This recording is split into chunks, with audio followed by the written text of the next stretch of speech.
Ah yes, the Civivi Odium, the adorable little love child of Ferrum Forge and the fine folks at We Civivi Cut and or some other brand that I'm sure is just around the corner. This tiny little chode of a knife is available in a plethora of colors, mine in grey, sporting a precision machined and grounded D2 blade with a substantially sized finger choil.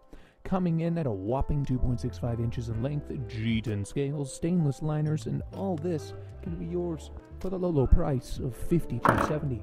I'm not sure why $52 was out of the question, or $53 for that matter. The finely tuned D10 is done just so, to give us that extremely reliable and endlessly addicting action that we've all come to expect from anything and or everything pumped out of the venerable We Knife Company facilities. Whether using the flipper tab that has been pretty heavily jimped, or using the slot along the top of the blade for a good reverse flick, the action is nearly flawless. The only flaw being, of course, how well you're able to get your hand in the perfect position on this tiny little chode knife for each method of opening. That has been my only struggle, at least. As for the thumb flick, that has been hit or miss for me, to say the least. The previously mentioned opening methods are relatively easy to pull off without fail, but as soon as this stumpy thumb of mine gets involved, things go downhill fast. And then, when you go to close it, once again, in We Civivi fashion, it does just that. It closes. And with such a satisfying click as the D10 returns to its happy little home. I'm honestly enamored by how they've pulled this off. The blade stock is freakishly thin, and the blade itself has to weigh next to nothing, and yet, though not completely drop-shutty, it easily is coerced back into the closed position, with little or no intervention from my frail little wrists.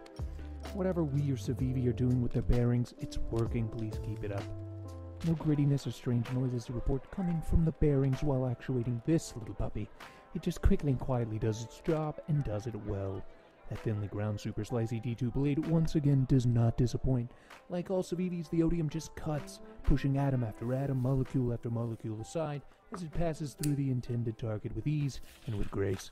As you can see, the elegantly simple drop-point blade is in essence all belly, and so for most EDC tasks you might throw at it, the blade will be able to handle just about anything. These tiny hands of mine have thoroughly enjoyed sensually wrapping themselves around the elegantly sculpted lines on this little knife. Every stubby little digit of mine seems to have a home on this minuscule little cutting tool. These well-designed and well-executed ergonomics are nothing new coming from Ferrum Forge, and yet I'm pleasantly surprised to see they haven't made a dramatic turn for the worse in the ergo department. Now, of course, the only real downside to the Odium, objectively speaking, is going to be size. Whereas my little nubbins have no problem snuggling up to every inch of this knife.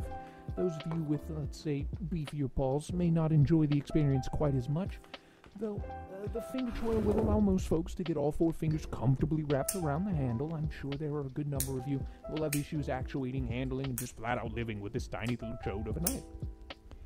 In closing, Ferrum Forge Civivi We Cut Odium is an adorable little knife. I bought it for the looks alone, and to be honest, I didn't pay much mind to specs or dimensions prior to the purchase. Call it a blessing or a curse, but these little fingers of mine are sized just right to play nice with most any size knife. The ergos are great, the blade, well, it cuts, and you could fidget fondly for 5 hours on a Friday afternoon without finding yourself feeling foolish for fondling such a finite folder. Thanks, Ferrum Forge. Until next time, bye-bye now.